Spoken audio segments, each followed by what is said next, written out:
Given the state of the world, which I would call shaky, all of the violence around the globe, I was thinking about revolution, and I said that revolution is born in the willingness to die, and that revolution creates pawns, and that pawns die. Pawns are the most numerous pieces on the board, and are generally considered to be expendable. But having said that, I realize that not all pawns die. In the game of chess, and in life as well, statistically speaking, there are cases, however rare and inexplicable, of pawns reaching the 8th rank, the far side of the board. In chess, this results in an instant promotion. The player gets to choose which piece they will play, but it is almost always a queen. When I say queen, think Crazy Queen, the Red Queen in Alice in Wonderland, stomping furiously about, shouting, "Off with their heads!" The queen is the most powerful and destructive force in the game. The queen will create havoc. The new queen will change the game. Once, in a world championship chess game, there were 4 queens playing simultaneously.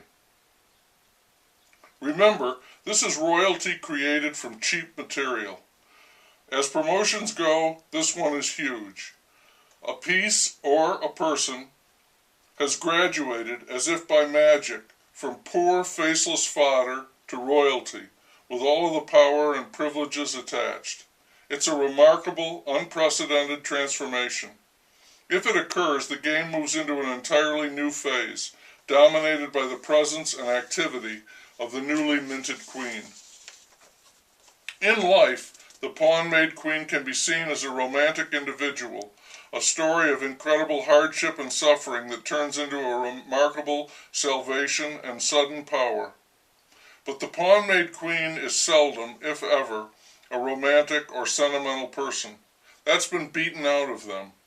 They've been through too much. They are fully prepared to apply the golden rule, to do unto others. The pawn-made queen knows exactly what it takes to become powerful, and therefore believes with all his heart, which remains the heart of a pawn, that it will take exactly that much, and more, to remain in power. They rule by fear and intimidation. They will tolerate no opposition, and will imprison or kill anyone for any reason, including no reason at all, except to demonstrate the full measure of their power. Murder, elimination of threat, will be the first instrument of power. They will seek out and kill anyone they think could possibly pose a threat to them. The more they use this power, the more paranoid they will become, until they think, quite rightly, according to their logic, that anyone might be a threat to them. Anyone is the enemy. No one can be trusted. The pawn-made queen often falls into this boiling madness. Sentimental examples of the pawn-made queen would be Eva Perón, Evita, and Ernesto Guevara, Che.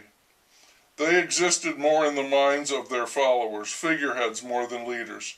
Other examples, pawns who came to actual power, would be Lenin, Stalin, Hitler, Saddam Hussein, Mao, Castro, and that's just a recent partial list. The pawn-made queen seems like a dream come true, a true revolution, but it is not a cause of celebration.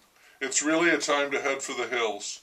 A terrible power is about to be unleashed, and it will strike indiscriminately, trying to survive, trying to establish itself. The pawn-made queen in life turns out to be a terrible mistake, a dreadful shift in the balance of power that usually causes more suffering than anyone thought possible. The pawn-made queen is out for vengeance. She has the power to do much harm, and she will not hesitate to do it. If the revolution results in a pawn-made queen, an astonishing victory, a profound elevation, both sides may turn out to be losers. Talk about having skin in the game. She may destroy the game itself.